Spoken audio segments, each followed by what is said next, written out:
Government Order of the Day number 1. Airports Cost Recovery for Processing of International Travellers Bill, third reading. Mr Speaker. The Honourable Nathan Guy. I move that the Airports Cost Recovery for Processing of International Travellers Bill be now read a third time. The Airports Cost Recovery for Processing of International Travellers Bill amends policy relating to the funding of international traveller processing services at the border. The bill completes the funding arrangements first agreed with the aviation industry right back in 2004, further refined over the years and finalised by this present government. I want to start by thanking everyone that's been engaged in the development of this bill over the years, who have worked in a very cooperative manner with the government to reach this point tonight. This includes the work of the Primary Production Select Committee, led by Chairman Shane Ardern, and of course acknowledging the officials and all of those who made submissions on the bill.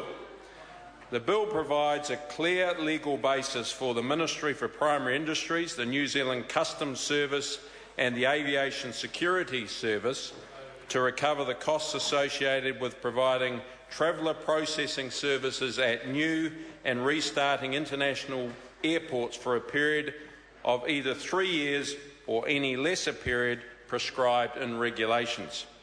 It also provides that an airport may cease operating international services and then restart them within a 6-month grace period without triggering cost recovery.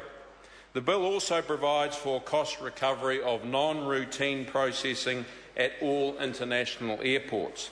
The bill's objective is to reduce the Crown's exposure to an unpredictable and uncertain fiscal liability for providing aviation security, biosecurity and customs traveller processing services at international airports.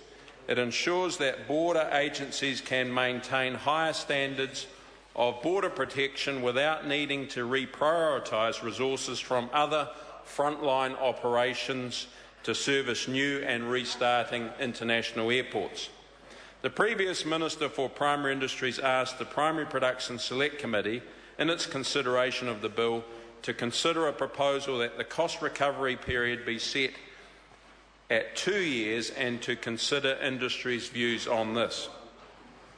After hearing the views of submitters on this issue, the committee also recommended a cost recovery period of 2 years. A 2-year cost recovery period provides a reasonable measure of confidence in the commercial viability and sustainability of international services at a new or restarting airport before it is transitioned into the funding arrangements for established international airports. At the established international airports, biosecurity and customs services are funded by the Crown, while aviation security services are funded via a per-passenger charge on airlines. A final decision on the length of the cost recovery period will be made after the bill is passed and will be set out in regulations.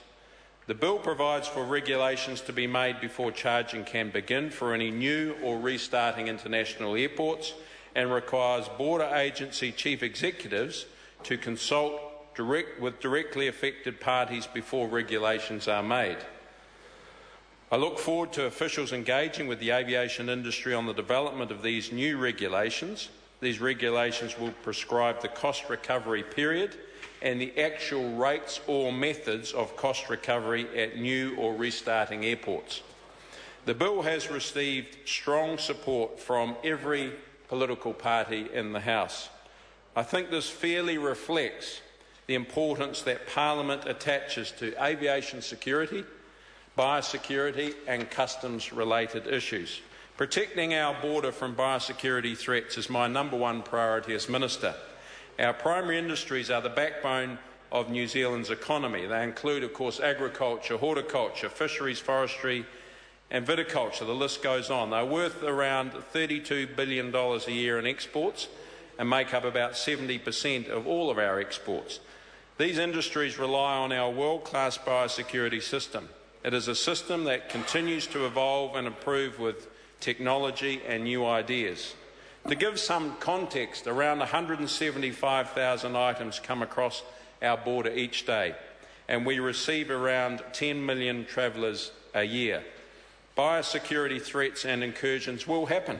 We don't live in a risk-free environment. We will never have a zero risk, even if we closed all our borders.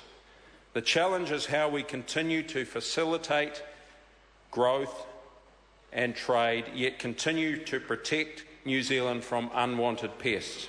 It can't be a choice between these two goals. We have to do both, grow and protect. MPI takes a multi-layered approach to biosecurity threats, working on many fronts. Overseas, to stop travellers and importers from bringing pests here, at the border, to identify and eliminate pests that do arrive, and here in New Zealand, to find, eliminate or manage pests. Biosecurity funding is now higher now than when we took over from Labor and has doubled since 2000. In the last year and a half, around 100 new quarantine inspectors and more dog detector teams are working on the front line. And we have 12 new X-ray machines installed at our international airports. These new machines will be more reliable than the older X-ray units and will provide better image quality. Baggage is now able to be screened with greater accuracy and image quality. This means border staff will be better equipped to spot biosecurity risk items before they enter New Zealand. We've also brought in government-industry agreements, which once signed will involve industry and the government working together on preparation and response to these kinds of threats. Border protection is a major priority for this government. This bill reflects that by helping ensure that border agencies can maintain their high standards of border protection. I commend this bill to the House. The question is that the motion be agreed to. Mr. Speaker. Darian Fenton. Thank you, Mr. Speaker.